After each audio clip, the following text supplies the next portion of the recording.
Friends, ఈరోజు మనం భగవద్గీత 10వ అధ్యాయ మహత్యం తెలుసుకుందామా? పార్వతీదేవితో పరమేశ్వరుడు భగవద్గీత 10వ అధ్యాయం యొక్క మహాత్యాన్ని ఈ విధముగా తెలియజేయసాగాడు. కాశీ పట్టణములో ధీరబుద్ధి అనే ప్రఖ్యాతి చెందిన బ్రాహ్మణుడు ఉండేవాడు. నంది వలనే అతడు కూడా నాకు పరమభక్తుడు. అతడు పవిత్రమైన పద్ధతిలో ధనార్జన చేసేవాడు. శాంతచిత్తుడు, హింసా కాఠిన్యాలకు దూరముగా ఉండేవాడు. జితేంద్రుడైనందువల్ల అతడు ఎప్పుడూ నివృత్తి మార్గంలోనే ఉండేవాడు. చతుర్వేదాలను చదువుకున్నాడు. శాస్త్రాలన్నీ అతనికి తెలుసు. అతని మనసు ఎప్పుడూ నా మీదనే లగ్నమై ఉండేది. అందుచేత నేను అతనికి ప్రేమతో చేయూతనిచ్చేవాడని. ఈ విషయాన్ని గమనించిన నా పారిషదుడు భృంగిరిటి, ఒకసారి భగవాన్, ఇట్టి అదృష్టం ఎవరికైనా పట్టిందా? ఈ మహాత్ముడెవరు? ఎటువంటి తపస్సు, హోమాలు, జపాలు చేశాడు? తామే ఆయనకు స్వయముగా సహాయంగా ఉండి నడిపిస్తున్నారే అని ఆశ్చర్యంగా ప్రశ్నించాడు. ఆ ప్రశ్నలకు సమాధానముగా నేను ఇలా చెప్పసాగాను. ఒకనాటి మాట. కైలాస పర్వతానికి ప్రక్కనే ఉన్న పున్నాగ వనం లోపల చంద్రుని యొక్క చల్లని కిరణాలు పరచుకునియున్న నేల మీద కట్టబడిన వేదిక మీద కూర్చుని నేను ఉన్నాను. నేను కూర్చున్న తర్వాత ఒక్క క్షణానికి ఎందుకో అకస్మాత్తుగా కటిక చీకటి వ్యాపించింది. అచటి చెట్లు గాలికి ఊగిపోయాయి. కొమ్మలెన్నో విరిగి పడిపోయాయి. కలత చెందినట్లుగా పర్వతం యొక్క ఛాయ కూడా కదలసాగింది. పిమ్మట అక్కడొక భయంకరమైన శబ్దం వెలువడింది. పర్వతాలు, గుహలు కూడా ప్రతిధ్వనింపసాగాయి. ఇంతలో ఆకాశము నుండి ఒక పెద్ద పక్షి వచ్చి వ్రాలింది. భయంకరమైన నలుపు, కాటుక వంటి నలుపు, రెక్కలు తెగిన నల్లని పర్వతములాగా ఉన్నాయి. నా చరణాలు దగ్గర ఒక కమలమును ఉంచి, దేవా నీకు జయము అని నాకు అనేక విధములుగా నమస్కారాలు చేసింది. పక్షి చేసిన నమస్కారాలు నేను స్వీకరించి, ఓ పక్షిరాజా, నీవెవ్వరవు? ఎక్కడి నుండి వచ్చావు? నీ ఆకారం చూస్తే అంశలా ఉంది, రంగు చూస్తే అందుకు విరుద్ధముగా కాకిలాగా ఉంది. ఏ ప్రయోజనాన్ని ఆశించి నీవిక్కడికి వచ్చావో చెప్పు అని అన్నాను.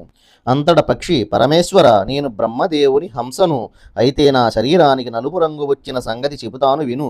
పరమేశ్వర, నీకు తెలియనిది కాదు. అయినప్పటికీ మీరు అడిగారు గనక చెప్పుచున్నాను. సౌరాష్ట్ర దేశంలో మనోహరమైన ఒక సరోవరము ఉన్నది. అందులో చక్కని కమలాలు వెళ్లి విరుస్తూ ఉంటాయి. అక్కడి తామర తూడులను నేను భక్షిస్తూ ఉంటాను. ఒకనాడు ఆకాశములో ఎగురుతూ ఉండగా ఆకస్మితముగా నేను క్రింద పడిపోయాను. తెలివి వచ్చిన తరువాత నేను భూమి మీద పడిపోవడానికి కారణం ఎంత ఆలోచించినా తెలియలేదు. అయ్యో, నాకేమయ్యింది? నేను ఈ రోజున ఇలా పడిపోయానేమి? కర్పూరం వలె స్వచ్ఛమైన నా తెల్లని శరీరకాంతి ఇలా నల్లపడిపోయినదేమిటి అని ఆశ్చర్యపోయాను. ఆ క్షణములో ఆ సరస్సులో నుంచి ఒక శబ్దము వచ్చింది.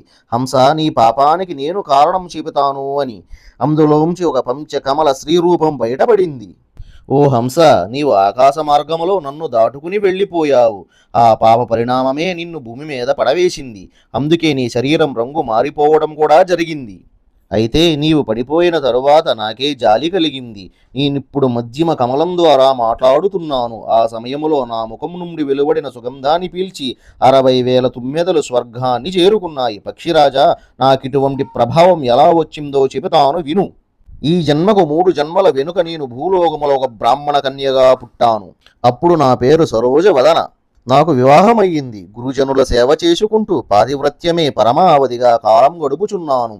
ఒకనాడు నేను ఒక మైనా పక్షికి పాఠం నేర్పుతున్నాను. అందుచేత పతిసేవ కించిత్తు ఆలస్యము జరిగినది. ఇంతలోనే నా భర్త కోపించి, ఓసి పాపిష్టిదాన, నీకు పతిసేవ కంటే ఇదే ముఖ్యమా? అయితే నీవు మైనా పక్షివై జన్మించు అని శపించాడు. తదనుగుణముగా నేను చనిపోయిన పిమ్మట మైనా పక్షిగా పుట్టిన పాతివ్రత్య మహిమ వల్ల నాకు మునుల ఇంట ఆశ్రయము లభించినది. ఒక మునికన్య నన్ను పెంచేది. నేనున్న ఇంటి యజమాని ప్రతిరోజు ఉదయమే లేచి ప్రసిద్ధి చెందిన భగవద్గీతలోని విభూతి యోగమును నిత్యము భక్తి శ్రద్ధలతో పఠించేవాడు. పాపాలన్నీ నశింపజేసే శక్తి గల ఆ అధ్యాయాన్ని నేను రోజు వినేదానని. పక్షిరాజా, నా ఆయుర్దాయం తీరినది. నేను శరీరాన్ని విడిచి ఆ పుణ్యం వలన స్వర్గలోకములో ఒక అప్సరసగా జన్మించాను. ఆ జన్మలో నా పేరు పద్మావతి. లక్ష్మీదేవికి నేను ప్రియసఖిని. ఒకరోజు దివ్య విమానంపై ఆకాశములో విహరిస్తూ ఉన్నాను.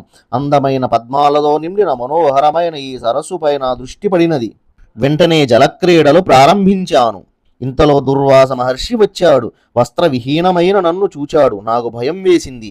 ఒక కమలని రూపము ధరించాను. నా 2 కాళ్ళు 2 కమలాలు, 2 చేతులు 2 కమలాలు, ముఖముతో సహా తక్కిన శరీరమంతా ఒక కమలం. ఈ విధముగా పంచకమలిగా నేను మారాను. అయినా దుర్వాసుని కోపం చల్లారలేదు.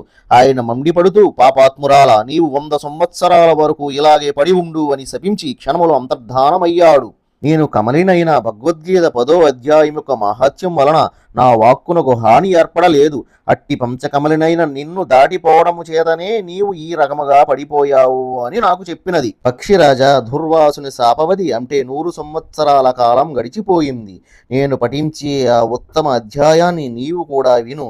విన్నంత మాత్రాన్ని నీ పాపం నశిస్తుంది, నీకు కూడా ముక్తి లభిస్తుంది అని తెలియజేసి ఆ 10వ అధ్యాయాన్ని ఆ మహాతల్లి నాకు కూడా వినిపించింది. ఆమెకు ముక్తి లభించింది.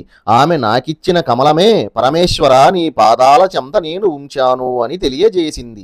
ఆ క్షణమే ఆ పక్షి ప్రాణాలను వదిలింది. భగవద్గీత 10వ అధ్యాయ మహత్యం వల్ల ఆ పక్షి ఉత్తమ బ్రాహ్మణ వంశంలో జన్మించింది. అతడే మన ఎదురనున్న ధీరబుద్ధి. ఓ భృంగిరిటి, జన్మతః అభ్యాసం చేయడం వల్ల శైవ దశ నుండే వీనికి గీత 10వ అధ్యాయం కంఠస్థం అయ్యింది. దీని అర్ధచింతన వలన ఇతడు సర్వభూతాంతరస్థితుడైన శ్రీ మహావిష్ణువుని ఎల్లప్పుడూ దర్శించుకునుచూ ఉంటాడు. ఇతని స్నేహపూర్వకమైన దృష్టి ఏ జీవిపై ప్రసరిస్తుందో ఆ జీవి త్రాగుబోతైన బ్రహ్మహత్య పాతకుడైనా కూడా ముక్తిని పొందగలడు. పూర్వజన్మలో కూడా ఈ అధ్యాయాన్ని అభ్యాసం చేయడం వలన వీనికి దుర్లభమైన తత్వజ్ఞానం కూడా లభించింది. ఈ విధముగా ఈ బ్రాహ్మణుడు జీవన్ముక్తిని కూడా పొందాడు. అందుచేత ఇతడు పయనిస్తున్న దారిలో ఇతనికి కూడా నేను సహాయపడుతూ వెళుతూ ఉంటాను. భృంగిరిటి, తెలుసుకున్నావు కదా ఈ 10వ అధ్యాయ మహిమను అన్నాడు పరమేశ్వరుడు. పార్వతి ఈ విధముగా భృంగిరెడ్డికి చెప్పిన సమస్త పాపనాశకమైన భగవద్గీత 10వ అధ్యాయ మహత్యాన్ని నీవు కూడా విన్నావు కదా. స్త్రీలు కానీ పురుషులు కానీ ఎవరైనా సరే ఈ 10వ అధ్యాయాన్ని వింటే చాలు అన్ని ఆశ్రమాలు నియమబద్ధంగా పాటించిన ఫలితం అవశ్యం చేకూరుతుంది అని పరమశివుడు చెప్పాడు. ఇది భగవద్గీత 10వ అధ్యాయ మహత్యము. దీనిని విష్ణుమూర్తి లక్ష్మీదేవికి, పరమశివుడు పార్వతీదేవికి వివరించారు. ఈ వీడియో కనుక మీకు నచ్చినట్లయితే లైక్ చేసి సబ్స్క్రైబ్ చేసుకోండి. Bye friends.